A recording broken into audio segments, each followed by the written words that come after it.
Dear students, our next chapter is India's foreign trade, chapter number 5. Chapter number 6 हमने पहले कर लिया था और चैप्टर नंबर 5 अब हम करेंगे इंडियाज़ फॉरेन ट्रेड। क्या मीनिंग होता है इसमें? इंटरनेशनल ट्रेड बोल सकते हैं इसे, या फॉरेन ट्रेड को।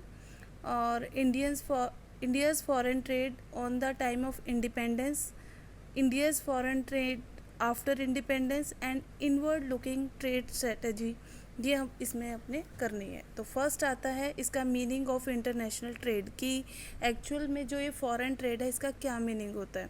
आपको नेम से क्लियर हो रहा है कि फॉरेन ट्रेड यानी कि हम किसके साथ कर रहे हैं व्यापार? विदेशों के साथ, यानी विदेशी व्यापार क्या है।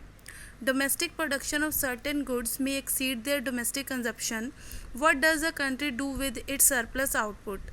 It exports it to other countries and earn money. क्या करते हैं कि समटाइम डोमेस्टिक प्रोडक्शन हमारी इतनी होती है कि डोमेस्टिक मार्केट में तो वो पूरा हो जाती हैं गुड्स, बट फिर भी उसके बाद हमारे पास बच जाती हैं और उसके लिए हम क्या करते हैं, इनको एक्सपोर्ट करते हैं कहाँ पे? दूसरी कंट्रीज़ में, और वहाँ से क्या अर्न करते हैं? Money. Every country in the world export certain goods and import certain others. Export and import of goods and services across different countries is called international trade. अगर आपको सिंपल वर्ड्स में मीनिंग पूछा जाए what is the meaning of international trade और foreign trade, तो you can say export and import of goods and services. जितनी भी goods and services की एक्सपोर्ट एंड इम्पोर्ट है अक्रॉस डिफरेंट कंट्रीज़, यानी कि डिफरेंट कंट्रीज़ के बीच में आपस में, उसको आप क्या बोलते हैं? International trade. नेक्स्ट आता है in the context of international trade observe the following points. कुछ ये पॉइंट्स हैं जिनको आप ऑब्जर्व करते हैं as a international trade. While international trade is based on international specialization is based on the principle of compare cost advantage, यानी कि किस चीज़ को ये बेस्ड करता है? cost advantage को। a country specialize in the production of that good which it can be produced at a cost lower than the other countries, कि भी कंट्री स्पेशलाइजेशन हो प्रोडक्शन उस गुड में कि भी वो दूसरी कंट्रीज़ के मुकाबले प्रोड्यूस किस पे कर पाए? लोअर कॉस्ट पे। International trade facilitates export of goods to rest of the world at a higher price than in the domestic market, कि भी जो भी आप गुड्स को दूसरी कंट्रीज़ में एक्सपोर्ट करते हैं वो हायर प्राइस में करते हैं, किससे? डोमेस्टिक से। It facilitates import of goods at a price lower than it's domestic market, और इम्पोर्ट करते हैं किस पे? लोअर प्राइस पे। Much wider size of the market, international trade enhances opportunities investment in the trading partners. Higher investment leads to higher GDP growth. Thus, it can be said that international trade serve as an engine of growth. तो हम इसके लिए बोल सकते हैं कि जो एक तरह से ये इन्वेस्टमेंट, हायर इन्वेस्टमेंट होती है जिसकी वजह से जीडीपी में ग्रोथ आता है, तो हम कह सकते हैं कि इंटरनेशनल ट्रेड जो है वो सर्व करता है किसका? इंजन ऑफ ग्रोथ का एक तरह से काम करता है। तो क्या क्या गेन्स हैं आपके इंटरनेशनल ट्रेड के? International trade facilitates international specialization आती है इसकी वजह से। International trade helps finding markets for surplus domestic output, कि जो सरप्लस, जो आपके ज़्यादा बच जाता है, तो जो डोमेस्टिक आउटपुट होता है उसके लिए क्या फाइंड करते हैं? मार्केट करते हैं कहाँ पर? रेस्ट ऑफ द वर्ल्ड में। International trade facilitates import of essential goods and services which cannot or competitively produce in the domestic economy. International trade is an important means of earning foreign exchange. इसकी वजह से हम foreign exchange को earn कर सकते हैं। International trade promotes quality of life of the people of the trading countries. इससे क्या होता है कि जो अगर इंटरनेशनल ट्रेड अच्छा होगा तो क्वालिटी ऑफ लाइफ जो होती है वो पीपल की या लोगों की वो कैसी होती है? अच्छी होती है। International trade enhances opportunities of investment through expansion of the market. And the last one is the international trade serves the engine of growth, जिसकी वजह से आपका जो जीडीपी ग्रोथ है वो एक्सेलरेट करता है, उसका पेस क्या होता है? तेज़ी से चलता है, और जीडीपी आपकी क्या करती है? ग्रोथ करती है। अब ये कहते हैं कि इंडिया का जो फॉरेन ट्रेड था वो eight the time of independence कैसा? इस बुक में आप देख रहे हैं जो इंडियन इकोनॉमिक डेवलपमेंट है उसमें हर चैप्टर, चाहे वो चैप्टर इंडस्ट्रियलाइजेशन था, चाहे वो एलपीजी पॉलिसीज़ थी, एग्रीकल्चर, इंडस्ट्री, कुछ भी था, सब में क्या था कि पहले eight the time of independence कैसा था, फिर कंपैरिजन किसके साथ किया गया था, आफ्टर इंडिपेंडेंस कैसा है। तो फर्स्ट ऑफ ऑल इसमें हम क्या करेंगे, India's foreign trade at the time of independence. So first क्या आता है इसमें, Indian economy suffered its colonial exploitation during the British regime. The British used our natural resources as raw material for their domestic industrial output, कि भी जो British थे वो हमारे गुड्स को कैसे यूज़ करते थे एज अ रॉ मटेरियल। उस समय मतलब हमारा इंटरनेशनल ट्रेड ऐसे था। Besides being a source of raw material, Indian economy was exploited as a market for the British industrial good. British industrial goods की वजह से जो आपकी मार्केट थी उसको क्या किया जाता था, एक्सप्लॉइट किया जाता था, यानी डोमेस्टिक मार्केट को इंडिया की। Substantial exports of raw material from India gave some impulse to the volume of international trade, which had significantly declined owing to the decay of handicraft, जिसकी वजह से हैंडीक्राफ्ट में क्या आनी शुरू हो गई थी, गिरावट। On the eve of independence our balance of trade was favourable, कि जब इंडिपेंडेंस के टाइम में आपका जो बैलेंस ऑफ ट्रेड था वो कैसा था, फेवरेबल था। तीन तरह से होता है ना ये, फेवरेबल, अनफेवरेबल, और एक आपका क्या रहता है कि जिसमें no profit no loss. As excess of exports over imports were estimated as of 31 crore.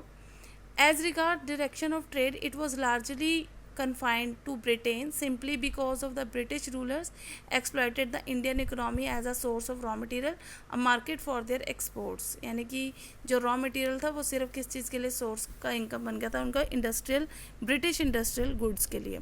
The composition of trade indicates backwardness of the economy as our exports including largely of raw material while our imports included largely of finished goods, कि हमारा जो export था वो ज़्यादा किसका था, raw material का, और जो इंपोर्ट ज़्यादा था वो किस चीज़ का था, फिनिश्ड गुड्स का, जिसकी वजह से आपकी जो इकोनॉमी थी वो कैसी होती जा रही थी, बैकवर्ड। सो हम कह सकते हैं कि उस समय eight the time of independence जो फॉरेन ट्रेड था वो कैसा था, आपका काफ़ी पिछड़ा हुआ था। वैसे बैलेंस ऑफ जो ट्रेड था वो आपका क्या था, उस समय फेवरेबल था। क्लियर। नेक्स्ट आता है India's foreign trade at the time of after independence, यानी कि आफ्टर इंडिपेंडेंस आपका क्या चेंजेस आई, और जब 1951 में प्लान्स आपके आने शुरू हो गए तो उस समय क्या क्या चेंजेस आए वो आप इसमें करेंगे। तो इसमें पूरा एक पॉइंट दिया हुआ है आपको, इससे क्लियर हो जाएगा। वैसे देखो फर्स्ट प्लान में कितने प्लान्स हैं हमारे, 12 प्लान्स है ना। तो फर्स्ट प्लान में इंपोर्ट कितना था, एक्सपोर्ट कितना था, और फिर उसका टोटल किया हुआ है।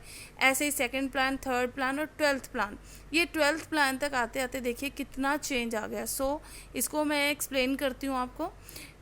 इसमें क्या है, volume of India's foreign trade has increase considerably under 5 year plans, की ये हमें दिख रहा है इसमें टेबल को देखते हुए कि भी इसमें जो फॉरेन ट्रेड में था क्या आया था, इंक्रीज़ आया था, जो 5 ईयर प्लान्स थे फर्स्ट से लेके 12th तक। तो ये कहते हैं it has risen from 6760 crore to first plan, और 12th प्लान तक आते आते वो कितना हो गया, 2219132 करोड़, यानी कि rise of 3282 times during this period, while import increase by 3612, export कितना इंक्रीज हुआ 2895 तक, यानी कि इतना ज़्यादा इंक्रीज़ किस में आया, आपके फॉरेन ट्रेड में। तो इसके अंदर आपको कंपोजिशन दी हुई है, कैसे आता है इसके अंदर। फर्स्ट आ रहा है आपका percentage rise in export and imports has been high owing to base effect. It means initially the volume of export and import was very low. Initially कम था वॉल्यूम किसका, एक्सपोर्ट और इम्पोर्ट का, लेकिन जैसे जैसे टाइम बीतता गया it shows a significant rise in terms of percentage rise. While over time India's export and imports have tended to rise, धीरे धीरे इंक्रीज़ होता गया 1951 से लेकर 1991 तक। देखिए it is only after the initiation of economic reforms, जो changes आए 1991 में, उसके बाद वर्ल्ड ट्रेड आपका बहुत इम्प्रूव हो गया। जितने भी वर्ल्ड ट्रेड मतलब आपका जो इंटरनेशनल ट्रेड था वो इम्प्रूव हुआ LPG पॉलिसीज़ के बाद। तो इकोनॉमिक रिफॉर्म्स आपके वही 3 चेंजेस हुए थे। Again it is only after the initiation of economic reforms that change the volume of trade has become significant. अभी कहते हैं कॉम्पोजिशन ऑफ फॉरेन ट्रेड क्या है, refers to the items of export and imports, जो भी इसमें कौन कौन से आइटम्स हैं उनका क्या इम्पोर्ट एक्सपोर्ट किन किन का होता है। फर्स्ट आता है इसमें decline in percentage share of agriculture exports, decline in percentage share of conventional items, और increase in the percentage share of the किसका था, मैन्युफैक्चर्ड गुड्स का। तो अब इसमें आप देखेंगे टोटल कि भी इसमें दो में डिक्लाइन दिखाया गया और एक में क्या है, राइज। अब आपको पता होना चाहिए एग्रीकल्चर एक्सपोर्ट्स कौन सी हैं, रॉ मटेरियल फॉर डोमेस्टिक जो फार्म प्रोडक्ट्स के लिए हैं, इंडियाज़ पॉपुलेशन सब्सटेंशियल राइज हुआ, उसकी वजह से क्या हुआ, डिक्लाइन हुआ परसेंटेज शेयर का एग्रीकल्चर एक्सपोर्ट्स में। Conventional items like jute, tea, food grains, minerals are etcetera, but with the plan development programmes in place domestic demand for the conventional items has tended to rise, but the share of total export has tended to fall. अब इसमें आता है कि manufactured goods कौन सी हैं, manufactured goods के अंदर इसमें क्या आया, इसमें जैसे मेटल्स वगैरह होते हैं, गोल्ड, ज्वेलरी, सब चीज़ें। इसमें नोटेबल एक्सपोर्टिंग कैटेगरी ऑफ जो इंडिया थी उसमें क्या आया था, इंक्रीज आया था। तो it's showing significant signs of transformation from the predominance of primary sector to that secondary and territory sectors. Clear हुआ। इसको आप 1 मार्क्स के लिए भी लर्न कर लेंगे कि भाई कॉम्पोजिशन ऑफ ट्रेड का मीनिंग, इंटरनेशनल ट्रेड का meaning, clear, gains of international trade, direction of trade का मीनिंग। तो ये सब आपके 1 मार्क्स के क्वेश्चन में यूज़ होते हैं और इसको आप अच्छे से लर्न कर लेंगे इसमें से। ठीक है, तो आपने आज क्या किया, India's foreign trade at the time of independence, India's foreign trade after the independence. Okay, thank you.